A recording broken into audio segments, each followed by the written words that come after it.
Hi అండి, అందరికీ నమస్తే. నేను పీవీసీ మున్నాని మాట్లాడుతున్నాను. ఫ్రెండ్స్, ఈరోజు డేట్ చూసుకున్నట్లయితే 15వ తారీఖు 6వ నెల 2025 సంవత్సరం ఆదివారం అండి. అందరికీ నా యూట్యూబ్, ఫేస్బుక్, ఇన్స్టాగ్రామ్ మిత్రులందరికీ కూడా హ్యాపీ ఫాదర్స్ డే. అలాగే మా నాన్నగారికి, షేక్ కాసిం గారికి హ్యాపీ ఫాదర్స్ డే. నా పక్కనే పెట్టుకొని వీడియో తీద్దాం అనుకున్నాను. ఆయన పక్కన ఉంటే నాకు అసలుకే మాటలు రావు. ఎందుకంటే భయం అన్నమాట. భయం అంటే ఏదో మా నాన్న ఏమీ ఇది కాదండి, అంటే మమ్మల్ని భయపెట్టేవాడు కాదు. చిన్నప్పటి నుంచి ఒక క్రమశిక్షణతో మమ్మల్ని పెంచిండండి. మమ్మల్ని అంటే మేము 5గురం అనమాట. 4 ఆడపిల్లలు, నేను ఒక్కడిని. నాకంటే 4 ముందున్నారనమాట అక్కలు, నేను ఒక్కడిని అనమాట. ఈ ఐదుగురిని కూడా ఎంతో క్రమశిక్షణతో, ఎంతో పద్ధతితో పెంచిండు మమ్మల్ని.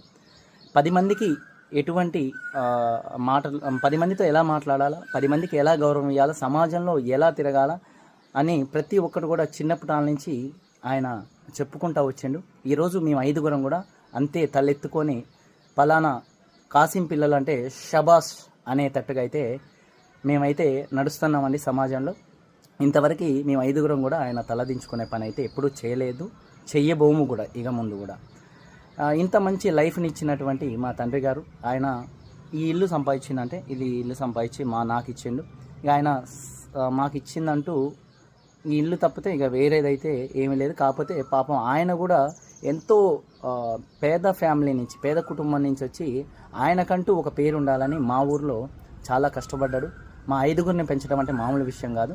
ఆయన 5గురిని పెంచిండంటే ఇవాళ దాదాపుగా 40 కోట్ల ఆస్తి అన్నట్టు. 4 ఆడపిల్లలకు పెళ్లి చేసి నన్ను పెంచి నా కోసం ఒక ఇల్లునైతే ఉంచిండు.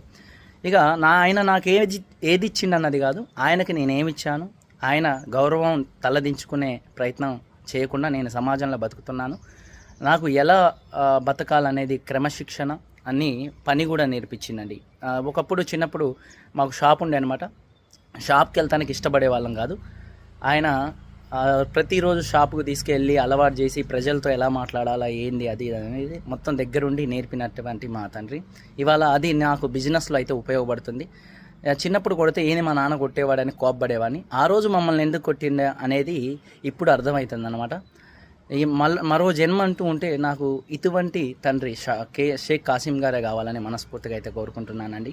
ఎందుకంటే పిల్లల్ని క్రమశిక్షణతో పెంచడం చాలా గొప్ప అన్నమాట. మమ్మల్ని 5గురిని కూడా, ఒక్కళ్ళనే కాదు 5గురిని చాలా క్రమశిక్షణగా పెంచినటువంటి మా తండ్రి గారికి థ్యాంక్ యూ సో మచ్ అనమాట. ఇటువంటి తండ్రి నాకు జీవితాంతం ఉండాలని నేను కూడా ఆయన తలదించుకునే పని ఎప్పుడూ చేయను. సమాజంలో ఆయన పెంచినటువంటి విలువలతో నడుస్తూ ఉంటాను.